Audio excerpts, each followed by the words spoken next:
we streaming already? Good evening.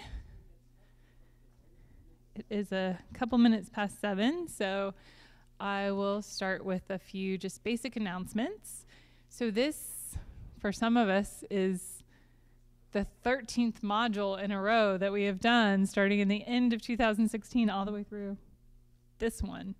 But this is the last module in the whole series of 13.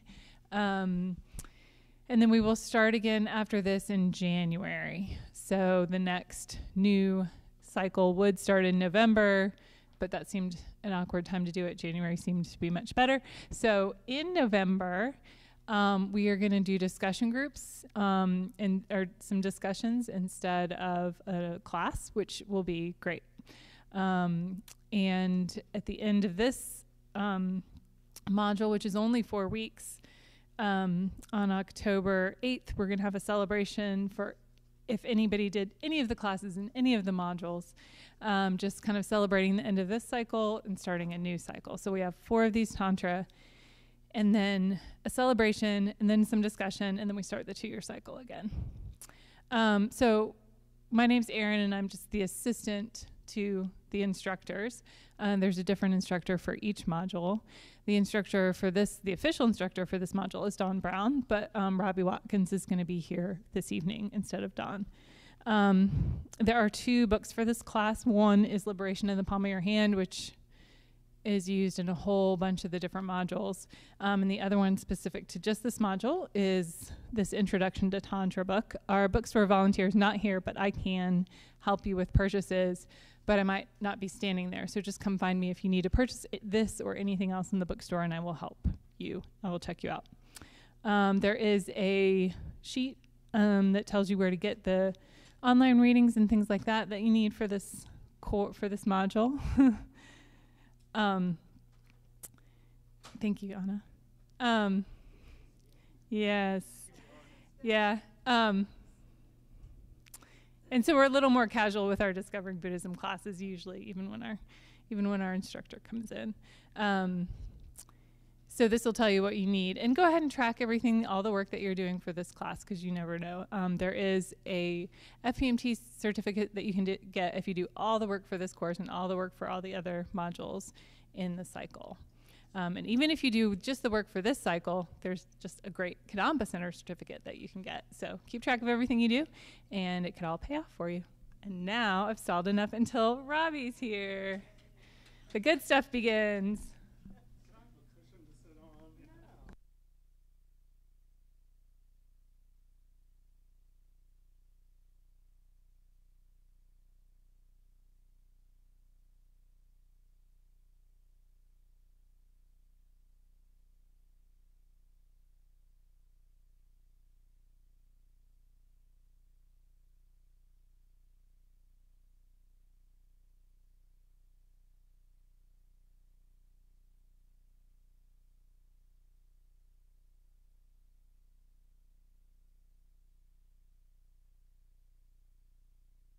Sitting alone. Sitting like that. Well, what is that cool? There's a half lotus.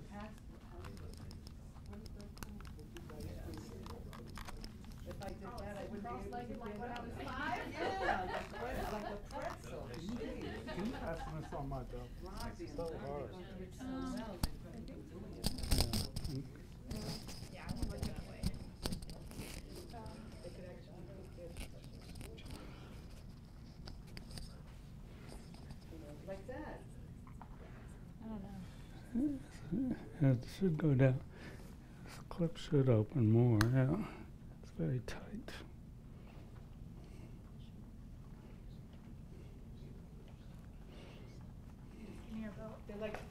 There.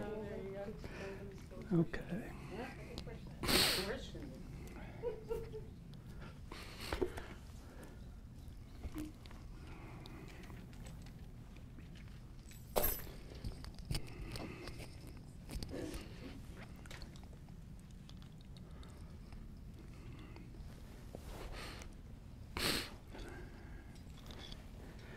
Testing? Yep, okay. Good evening, everyone. I am your substitute teacher tonight, so when I turn my back, you can drop your books on the floor at the same time or something like that. I'm leading just tonight's session. Don Brown had to go out of town on a family issue, so he will be back for the next 3 weeks to teach this course, Introduction to Tantra. And there's no way that I'm qualified to teach a course on Tantra, so tonight's going to be Introduction to Tantra. My name's Robbie Watkins, and I've been studying Tibetan Buddhism for 25 years now, at least. No, 35, yeah, 35, yeah, getting there, not quite. And I teach some of the Discovering Buddhism modules, usually the ones on emptiness and the nature of the mind and karma. I never teach this one, so bear with me tonight. Let me get an idea who's here. Anybody here for the very first time? Okay. No, to Kadampa Center for the first time. Okay. Okay, welcome. So you're jumping in at the end, right? Okay, that's fine. And how many people are are completing the whole cycle of 13 with this course? Okay, how many hands high? Let's see. Yeah, okay, great. That's wonderful. That's a good group. So let's begin with our prayers in the prayer book. They've been explained in the other classes, so I'm not going to go over them tonight. So if you're new, I think you just bear with us. Let's see, let's go to page 34 in the Gold Prayer Book. And we say the prayers to prepare our mind for the discussion that's to follow so that we'll get the most benefit from it. It's said to be like preparing the soil before we cast a seed. We have to till it and break it up and fertilize it. And so saying the prayers does that to our mind so that the teachings can be as effective as possible. So we'll start on page 34, mid-page, taking refuge in generating bodhicitta 3 times together in English. Then the 4 immeasurables, 7-limb prayer, and the mandala offering, all in English, 1 time each. I go for refuge until I'm enlightened to the Buddha, the Dharma, and the Supreme Assembly. By my practice of giving and other perfections, may I become a Buddha to benefit all sentient beings. I go for refuge until I'm enlightened to the Buddha, the Dharma, and the Supreme Assembly. By my practice of giving and other perfections, may I become a Buddha to benefit all sentient beings. I go for refuge until I'm enlightened to the Buddha, the Dharma, and the Supreme Assembly.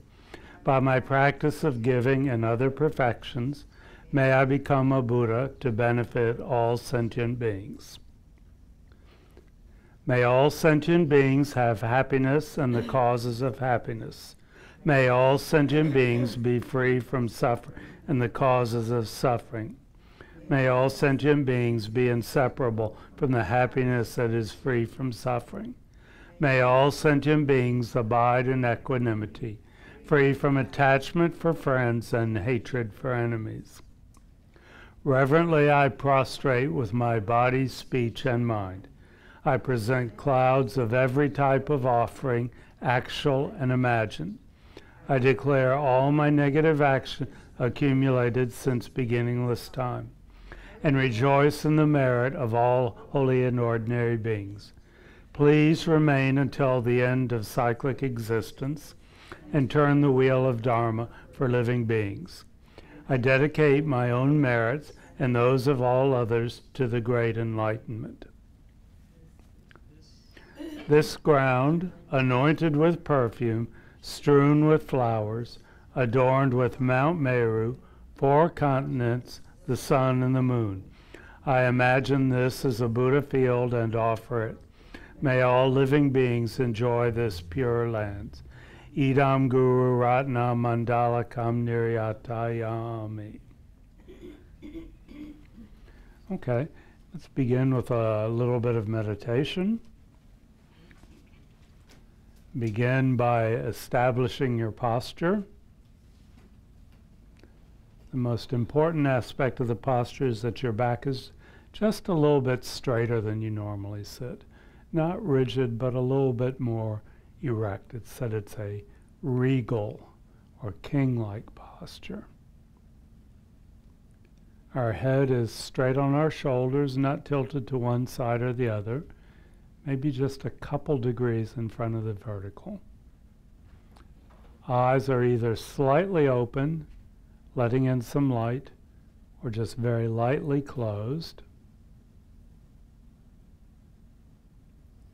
Our mouth is lightly closed, not clenched. Our tongue is touching the back side of the gums above our upper teeth. Our shoulders are down and a little bit back, so our chest is open. Our arms are away from our torso. And we can either sit with our hands on our knees, or more traditionally with right hand on left, with the thumbs touching slightly below the navel. The legs are in a position that we find comfortable and non-distracting. If we're sitting in a chair, we want our feet flat on the floor, or if we want to use a cushion underneath our feet. If we're sitting on the floor in a cushion, we're a little bit to the front of the cushion. Our legs are either crossed or knees down with one leg in front of the other. Whatever position we find non-distracting. That's the whole point. We want to establish a posture that's stable and self-maintaining, so that during the course of the meditation we are not fighting with our body the whole time. So take just a second, scan your body going from the head down to your feet, and if you identify any sources of tension or discomfort, get that fixed now so you don't have to bother with it during the meditation.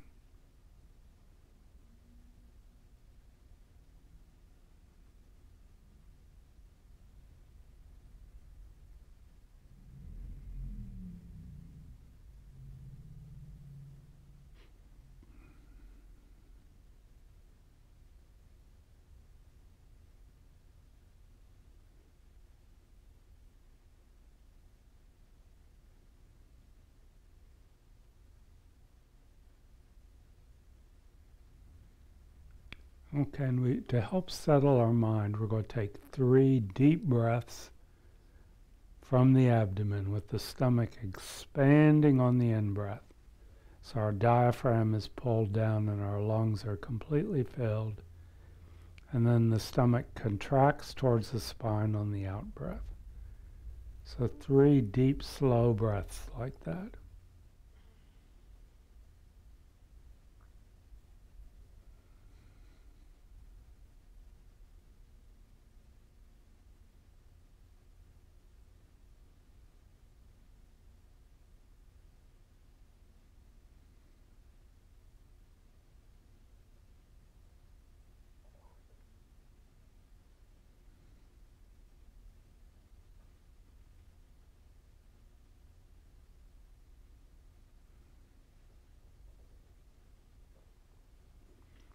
And now we allow our breathing to return to its normal pattern. And we're going to do just a very simple meditation.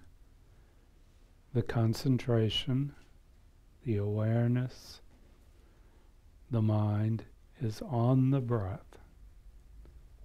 The movement of the breath in and out through the nostrils.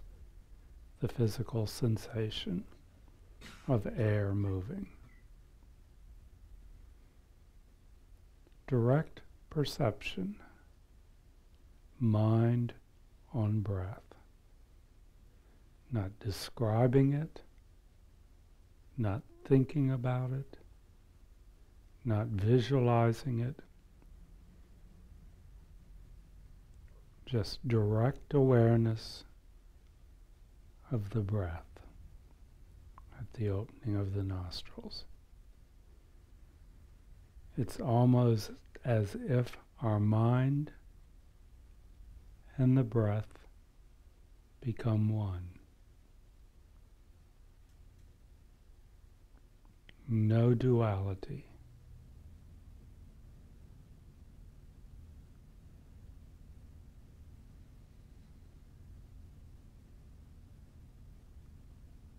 And when our mind leaves the breath, when it goes to a sound or a physical sensation or a memory or planning on what we need to do later tonight, we just set that aside and bring the mind back to the breath over and over and over. And that's the meditation.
And now we can end our meditation with a brief dedication. We acknowledge that we've done something positive just by sitting quietly with our mind, developing a little bit of concentration. And may that positive energy not be lost, but may it ripen in the future in a way that benefits all living beings.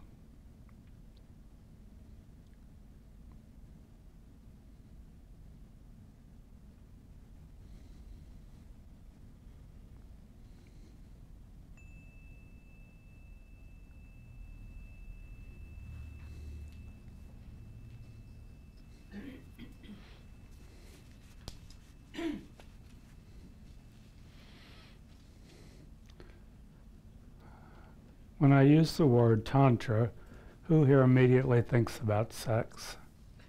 Yes, from what I've seen. You can leave. Yeah, it's used, the word is used a lot. And that's not what this course is about, okay? We're talking about Tantra as it's used in the Tibetan Buddhist tradition.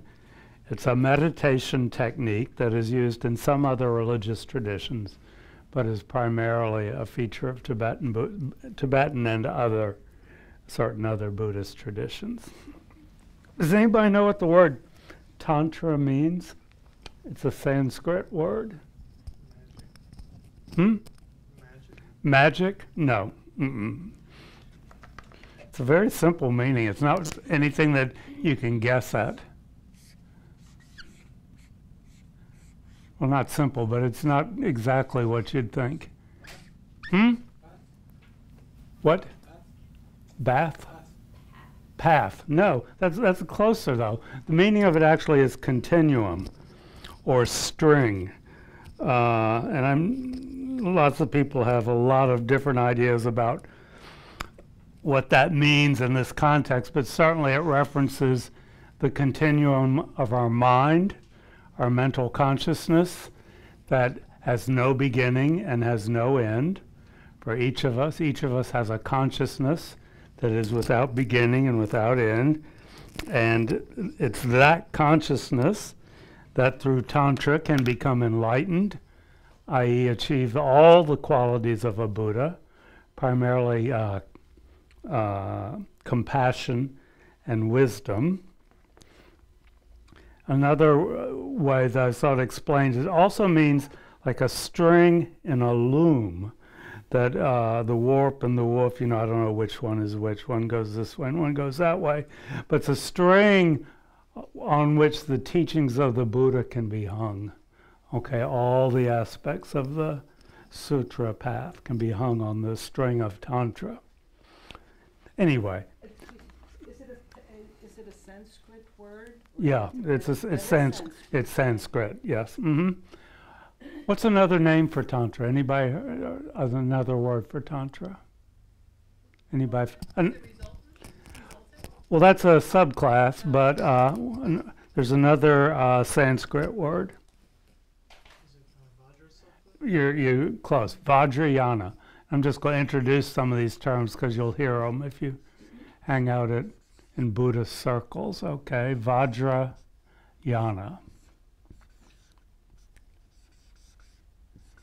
Anybody know what those it's two words combined into one, Vajrayana. Anybody know what those mean? Is Vajra indestructible? Vajra or diamond, yeah. Indestructible or diamond, okay. Yana means vehicle. So it's the diamond vehicle, the indestructible vehicle, okay. So you'll hear that word a lot, the Vajra path, okay. And the Vajra is also the, I don't see one over. Anybody got a Vajra handy? Okay, it's a little implement that you use in various tantric practices. Yeah. Yeah, that's okay. Yeah, we don't need now. Anyway, so that's an accessory that you use in tantric practices. This does not want to stay on. Okay, so the Vajrayana, the diamond path. Again. Yeah, vehicle, yeah. So, there are other yanas that you'll hear mentioned. Again, we're just going through some terms to put things in perspective. What are the other yanas that we hear talked about a lot? What's a Mahayana is one. Yeah.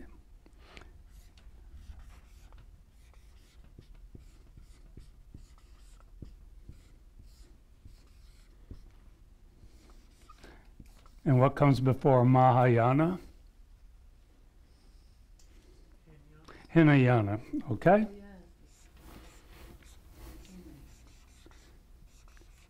These are two categories of the teachings of the Buddha: the Hinayana teachings and the Mahayana teachings. What are the Hinayana teachings concerned with? What's the goal when we study the Hinayana teachings? Personal liberation, okay? Means personal liberation, which is also known as, yes, nirvana, okay?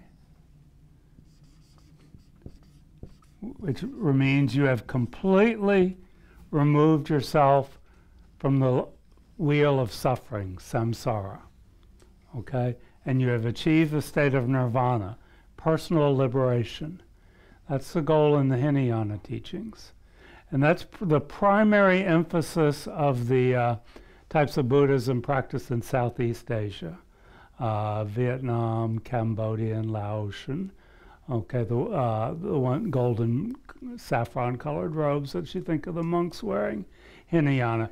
So it's vehicle. What does Hina mean? And this comes across as a little bit of a slam, but I think you need to be familiar with it.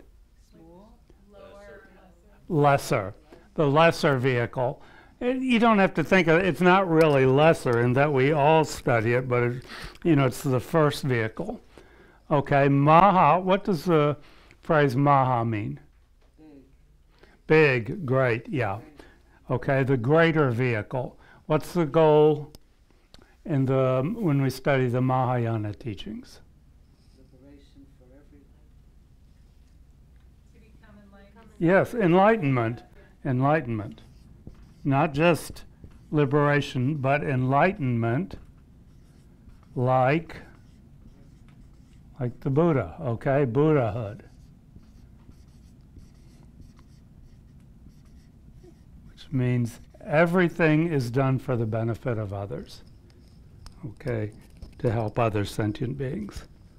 Personal liberation and then Buddhahood, where we work for the benefit of others. Mahayana Buddhism is the Buddhism of Tibet.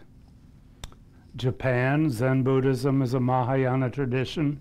Chinese Buddhism is a Mahayana tradition. There's some others, but there's Mongolian also. But those are the main ones you think of, the ones in the more northern countries. The Mahayana tradition is not denying the Hinayana tradition. When you're a Mahayanist, you also are a Hinayanist. You can't be one without the other. You have to liberate yourself before you can really help others. But this is just kind of going above and beyond. So then we have the Vajrayana.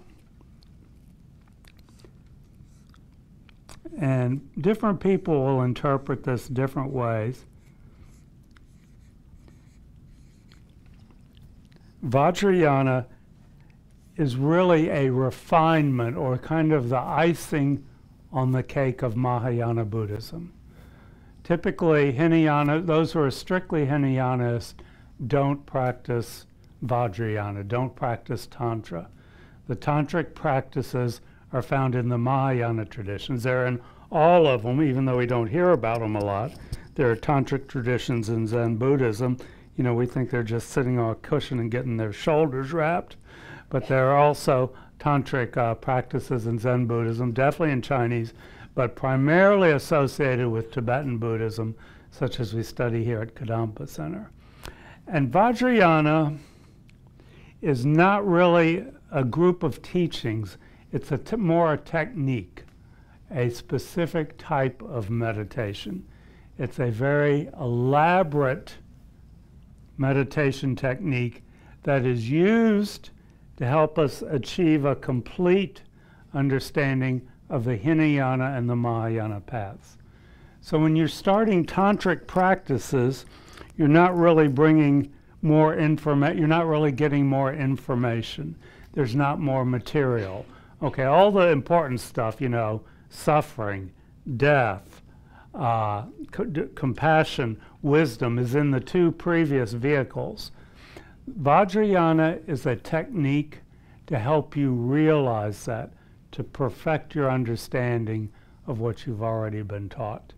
And and why would we want to use Vajrayana if we know everything in Hinayana and the Mahayana paths? Why do we want to bring these tantric techniques to our meditation practice? Anybody have an idea? Yes, bingo. It's fast, okay? We've meditated on this. We see how we are suffering. We see how others are suffering. And we want to do something about it now. So Vajrayana speeds up the practice. You know, those of us who've been practicing for 25 years and making little baby steps, maybe we're ready to bring some Vajrayana practices that speeds up the development of these qualities. And you talk to any serious meditator who's gone off and done a tantric retreat, which may last, you know, 6 months, a year, 3 years, and you ask them what they got out of it, and they, across the board, they say, I came to a much deeper understanding of the Hinayana and Mahayana teachings, or the lam-rim.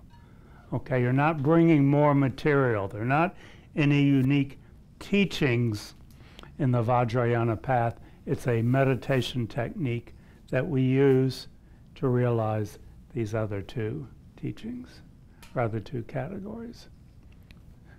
So, one more yana, okay? If we take all, I don't want to erase all this, if we take all the teachings of the Buddha, the Hinayana and the Mahayana, and group those together, what do we call those? It's a word you've heard, but it probably doesn't come to mind. What kind of teachings are those? Lam-rim. Well, that lam-rim is one way of looking at it. That's a Tibetan way. But what are the teachings of the Buddhas? What are all these books up here? Yeah, these are called, this is the Sutrayana, okay?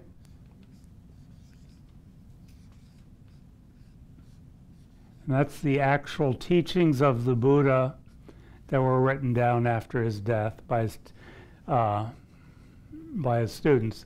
The sutras, the Hinayana and the Mahayana, are contained in the sutras. That's referred to as the sutra vehicle, which involves studying the text and meditating them on. And then you have the Vajrayana, which is doing these special meditation techniques. You know, you can study Buddhism for 20, 30 years and almost never read a sutra, the actual teachings of the Buddha. Most of them are extremely long, like hundreds of pages. They're very difficult to understand.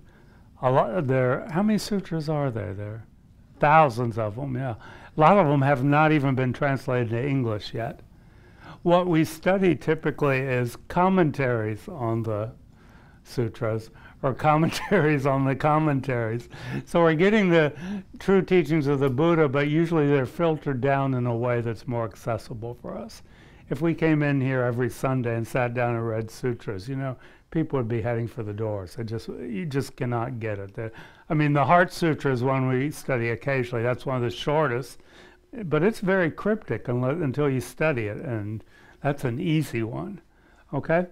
So Vajrayana is a special meditation technique that we use to better realize, to bring to a heart level, to an actual being level, rather than just intellect, rather than just book knowledge, what we've learned in the Sutrayana, the Hinayana and Mahayana teachings.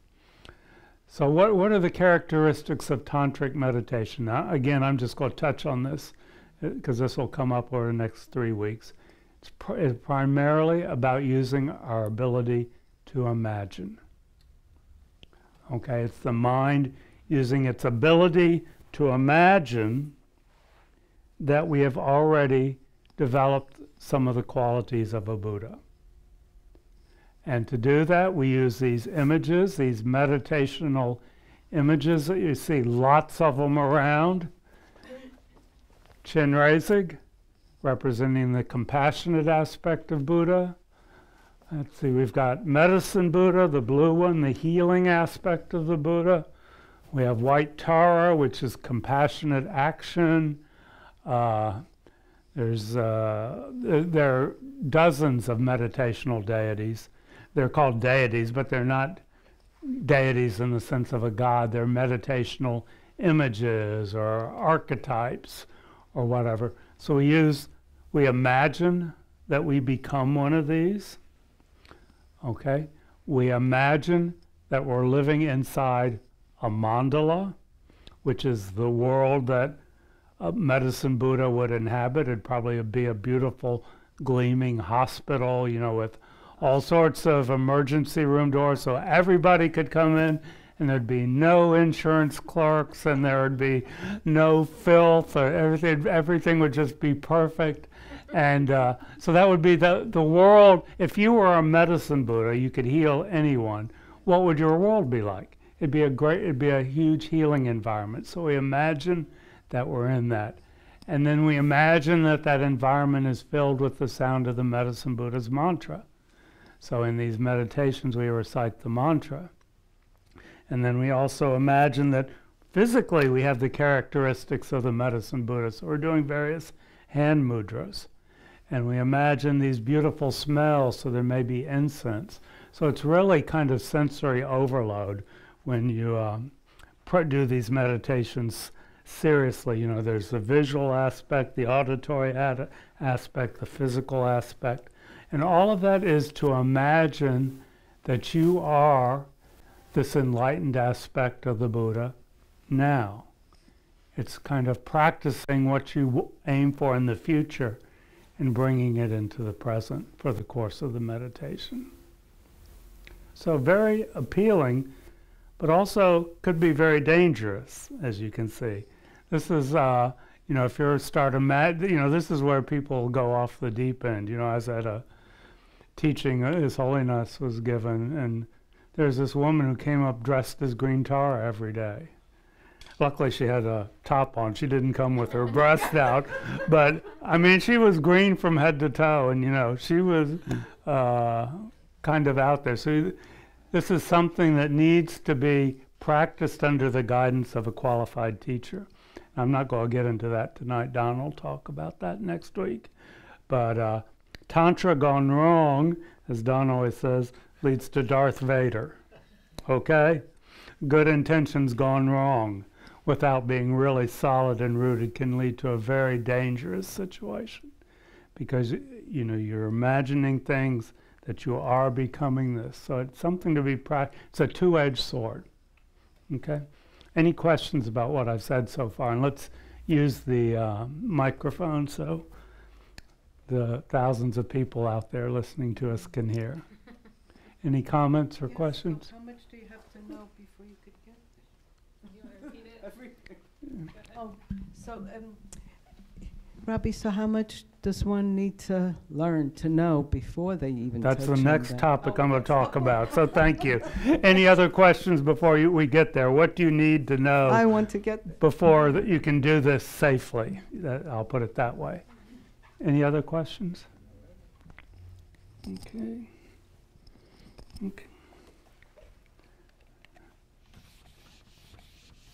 Okay. Well, in addition to having a relationship with a qualified teacher, and you're just going back to what I said before, the Sutrayana are the open teachings of the Buddha. They're printed, they're available for everybody. The Vajrayana are the secret, or traditionally referred to as the secret teachings, i.e. in the old days in Tibet, you'd have a one-on-one personal relationship with a teacher, and he would give you the initiation when he decided you are ready for it. Now, of course, His Holiness the Dalai Lama, goes to Madison Square Garden and gives Kala Chakra initiation, which is one of the most complicated tantric initiations, to thousands of people, anybody who buys a ticket. So they're not secret in that sense anymore. They're out there and you can read about them. You don't have to, travel across the Himalayas to find the one living teacher who's left who embodies this tradition and can give the initiation. Most of them are quite available, but there are certain initiations that are, there are very few people who hold the lineage of giving that initiation. We hear every now and then about Lama Zopa Rinpoche, who's our spiritual director, that he's off getting this initiation or that initiation from the one remaining teacher who has got it from his teacher, who got it from his teacher, who got it from his teacher, who got it from his teacher, all the way back. So there are some that the lineage is quite tenuous. And people, even as highly realized as Lama Zopa are still going off and getting new initiations. So they're not secret in that sense, but again, it's not something to flaunt, not something to, it's a very personal thing when you receive a tantric initiation, even if it's in a crowd of thousands and your practices, and it's something to be guarded a little bit. Anyway, so if we want to practice Tantra, what are the prerequisites? What are the 3 necessary understandings that we have? So there are 3 things. You don't have to be an expert on them, but you have to have some familiarity with them. And just to tell you, if you're not going to get a tantric initiation in this course, okay? In the next 4, if that's what you came for, you're also in the wrong place. Yeah. Does anybody know what you need to have some understanding of? Very good. Okay. So 3 principal trainings, 3 principal aspects of the path. The first one is renunciation.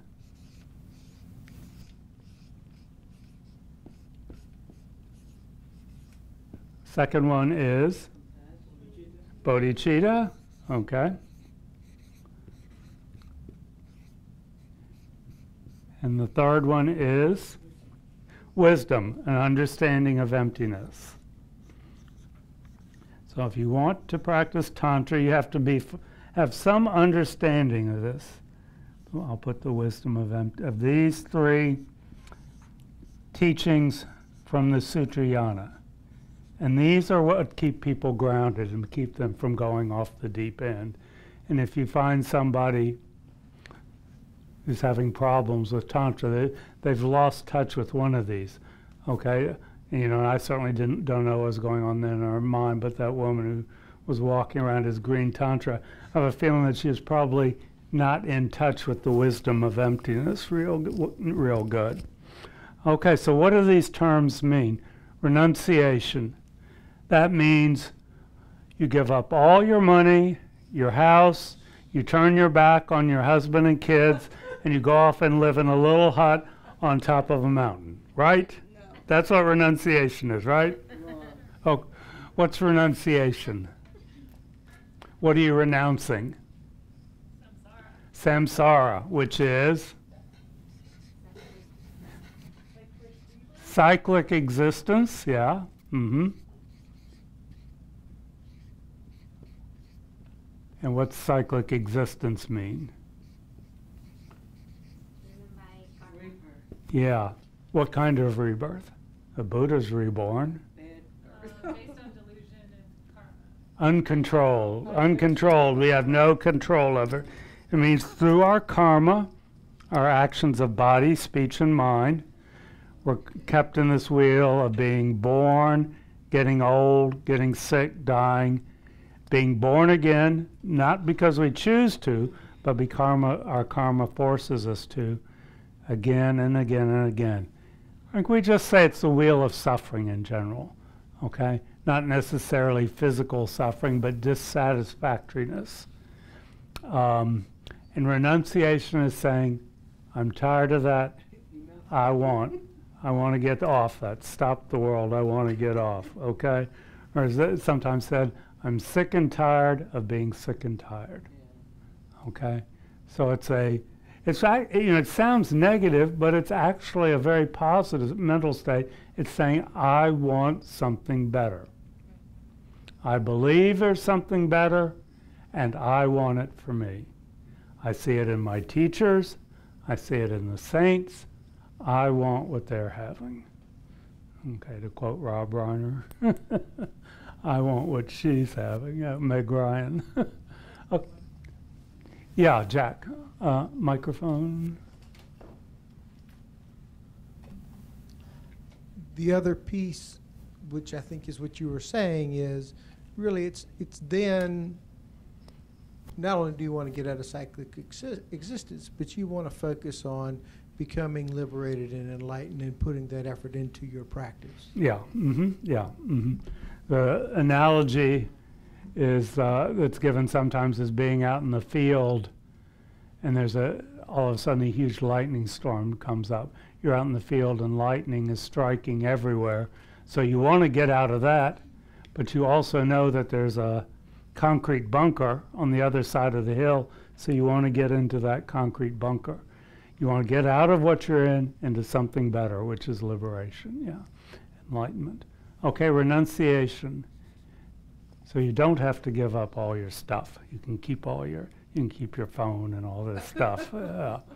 It means you're renouncing the part of life that doesn't work. So it really is a very positive mental state. Okay, so you have to have some understanding, some sense of renunciation. Okay, you have to have some understanding of bodhicitta. Let's have a definition of bodhicitta. Pure heart and mind. It has to be more specific than that. The wish to become enlightened for the sake of all sentient beings. Yes, the wish to become enlightened for the sake of all sentient beings. Okay? The wish to become enlightened, become a Buddha, become completely wise and compassionate. Why? For the benefit of others. Okay, so there are two parts of the thought. I want to become enlightened so I can help others. Boom, boom. Yeah. Bodhi means enlightened, okay? And chitta is mind. Okay, it's really two thoughts together. The wish to become enlightened for the benefit of others. Okay? So is that compassion or is that different? It's greater than compassion. Okay, that's a good question. Is bodhicitta compassion?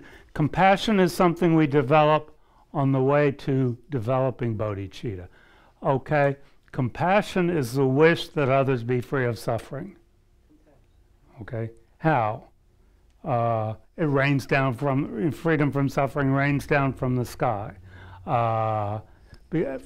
Everybody wins the lottery. No, in bodhicitta, I wish others be free of suffering, and I'm going to become enlightened so I can affect that. Okay? Compassion, yeah, that's a very good question. People think they mean the same. Bodhicitta is actually above and beyond compassion. Yeah, it's saying, I am taking responsibility. I am going to do it. Okay? And it's saying the best way I can help others is to get my act together first. I have to become enlightened so I can help others. Okay? If I want to rescue the drowning child in the pond, if I don't know how to swim, jumping in is not going to do anybody any good. Okay? So we have to develop our wisdom, our compassion, and then we can use it to benefit others. Okay? So that's the second thing we need to be familiar with. And then who wants to explain the wisdom of emptiness? Dependent arising, nothing is independent arising. Let's see, give the boy a mic, please. No, I think everything is dependent on other things. There is no independent arising. Yeah, everything is dependent. That's part of it. Okay. What else does it include? Let's see here. Yeah. Mike? Guessing at this. no self. There's no findable self. Yeah. Okay. Anybody else want to add to that? Everybody's very close-lipped on this one. If you've got to this point, you've taken the course on emptiness. Didn't Hammett teach it? That phenomena is dreamlike. Yeah, like a dream. Like okay. a dream. Yeah, these are all good comments because this is a hard subject to talk about, but it means an understanding that things don't exist the way they seem to, the way they appear to us right now. And by things, I mean objects, people, emotions, memories, anything, physical or mental.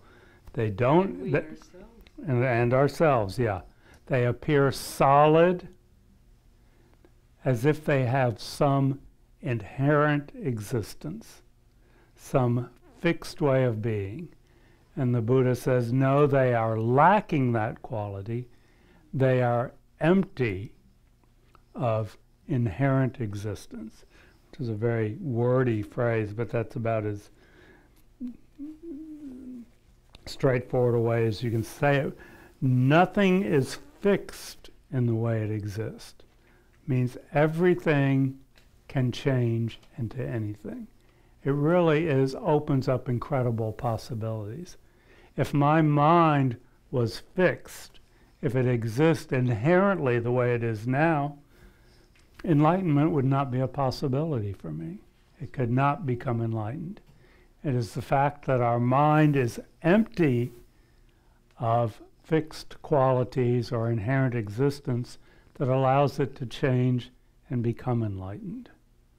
Okay, and that's the real basis of tantric practice, that we are actively involved in changing our mind into the mind of an enlightened being. And that's only possible because of emptiness. So we need some understanding of that. Okay, so 3 big teachings from the Sutrayana, none of which are simple in and of themselves, that we need to be familiar with and have some understanding of before it's really safe or recommended for us to, go to Madison Square Garden and take a tantric initiation with His Holiness. And if you go to an initiation with His Holiness, everybody's groovy. Oh, I'm going to do tantric practices, da, da, da, da, da. And it's 5 days, and you think it's just going to be, oh, wow, and out there. He spends the first 4.5 days talking about renunciation, bodhicitta, and the wisdom of emptiness. And then the tantric initiation is kind of slipped in at the end, and half the time you don't even know that it's happened. Okay? He's giving the message very clearly that, you have to eat your veggies before you get your dessert. Okay? And the tantric, but he's emphasizing the point that the tantric meditation practices, their purpose is to have a better understanding, what we call a realization of these 3 points. By realization we mean where that's constantly in your mind, those are just the lenses that you see the world through constantly without having to forcefully generate them. Okay? Any questions or comments? And so when they're pure, so the ones who can do that. Wait for the mic. Mm-hmm. So the people who have achieved all people, lamas, whoever, because after that you're not even a people anymore, right?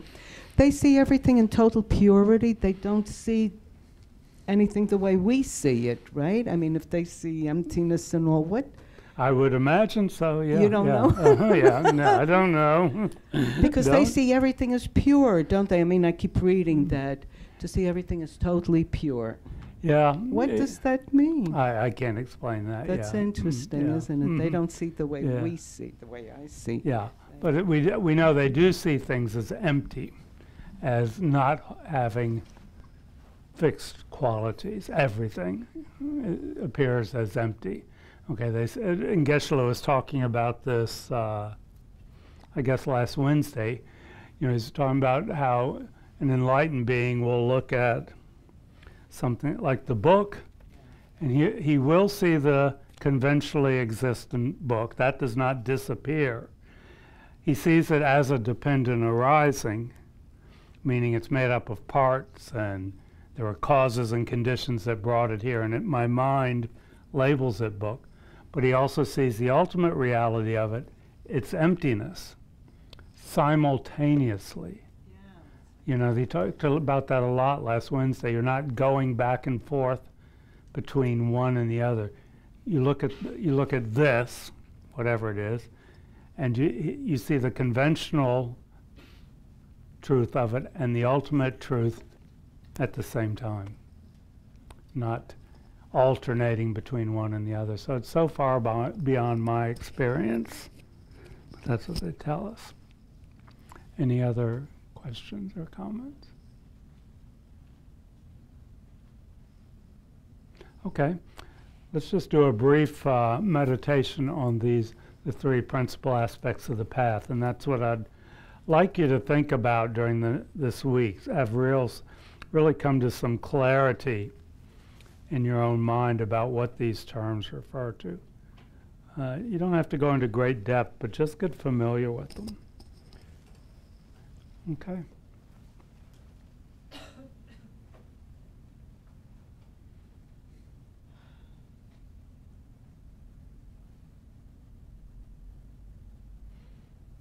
So check your posture.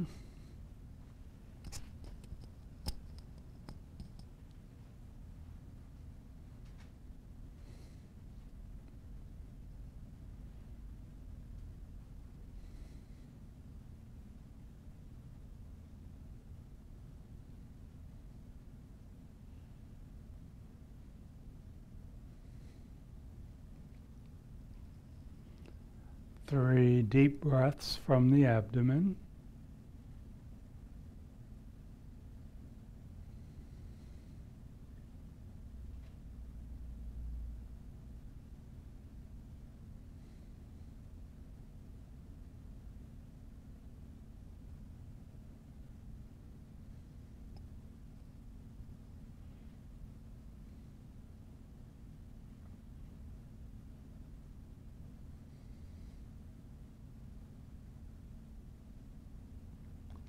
And now just a couple minutes of mind on the breath to develop a little concentration and focus.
And now we're going to do what we call a review meditation on the 3 prerequisites for practicing Tantra,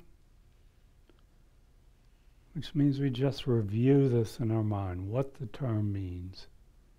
Try to come to some understanding of it to dispel any misconceptions. So the first prerequisite is renunciation. This is really what gets us on the path and makes us want to practice Tantra. The realization that we want out of the continually endless cycle of samsara, the cycle of suffering, of dissatisfaction, of things not working out. We want something better, and we know that it's a possibility. Think how different our lives would be if we lived every day with a sense of renunciation, which I don't think means that we'd be indifferent or ignore what was happening in the world around us, but we'd approach things in a very different way.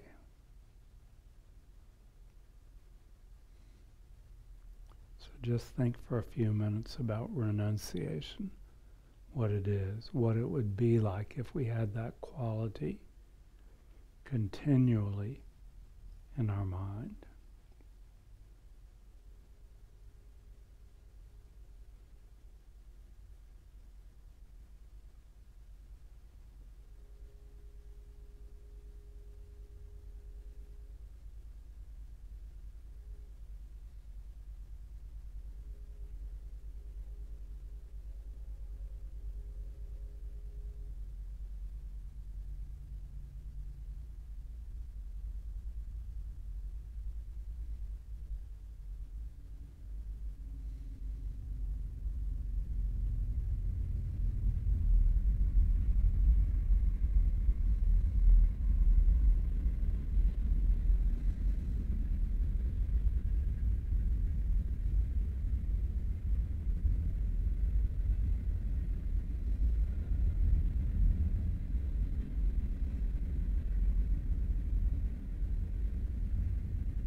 The second prerequisite for practicing Tantra is some understanding of bodhicitta, the wish to become enlightened, to become a Buddha, for the benefit of others.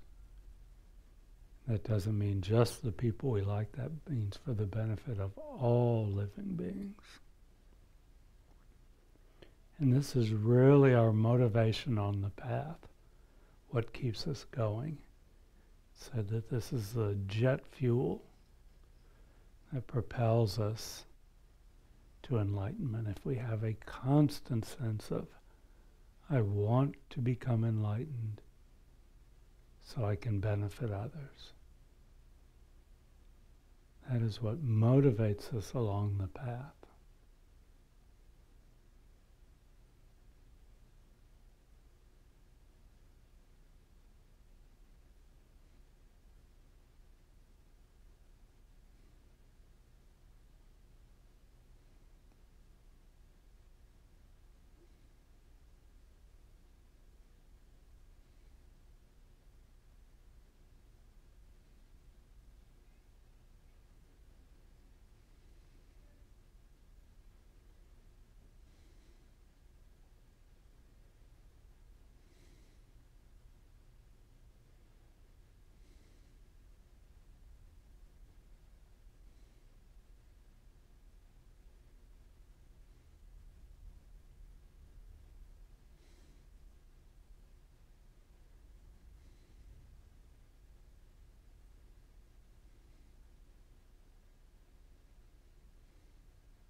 And the third prerequisite for practicing Tantra is some understanding of the concept of emptiness, a sense that nothing exists the way it appears to us. Everything is much more fluid and dreamlike than we think. We could say the ultimate nature of everything, even the Buddha, even enlightenment, is its lack of ultimate nature. It's a negative quality. There is no permanence or fixed quality in anything that exists, physical or mental. And it is this that makes enlightenment a possibility and makes the tantric meditations meaningful, in which we temporarily shed our ordinary way of being and take on the nature of a Buddha.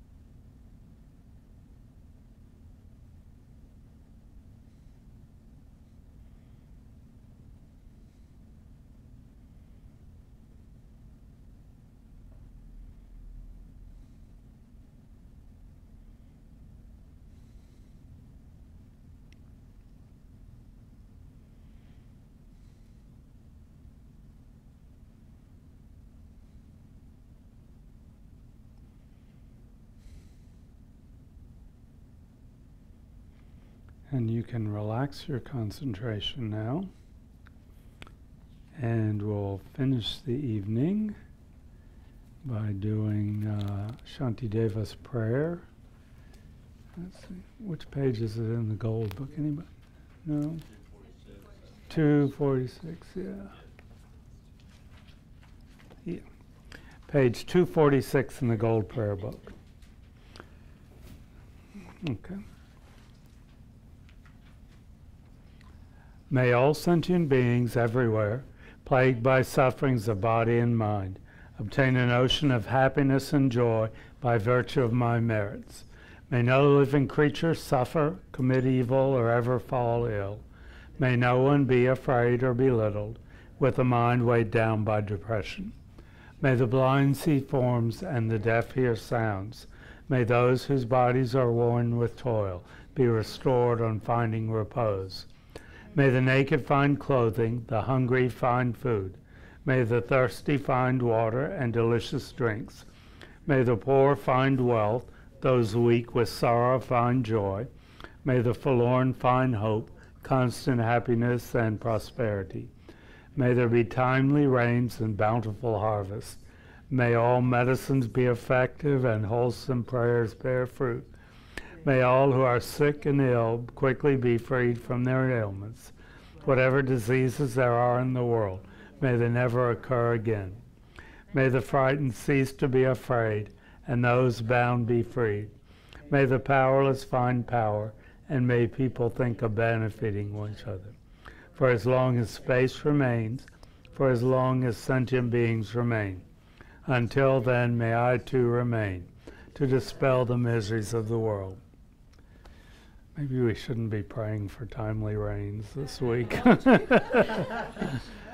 Anyway, so thank you, everyone. Your assignment for the week is just to think about the 3 prerequisites. And there are a million sources on the internet to read about those.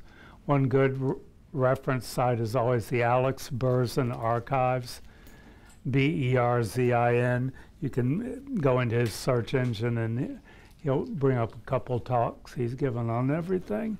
And then, He's an author, right? yeah, Alex, Alex Berzin, Berzin, the Alex Berzin Archives. Yeah, you can look up. He's talked on every aspect of Buddhism. He is translator for His Holiness and everything. He's a very distinguished scholar. And I think he's kind of rebranding his site to study. The word "study" in Buddhism's there. So if you get redirected, Yeah, something you can like go to that. Alex Berzin Archives, and Yeah. then there's a new homepage to click it on. Yeah, And so it you're takes still you- in the right place. Yeah. And then Don will be here next week, and I have no idea what he's going to talk about.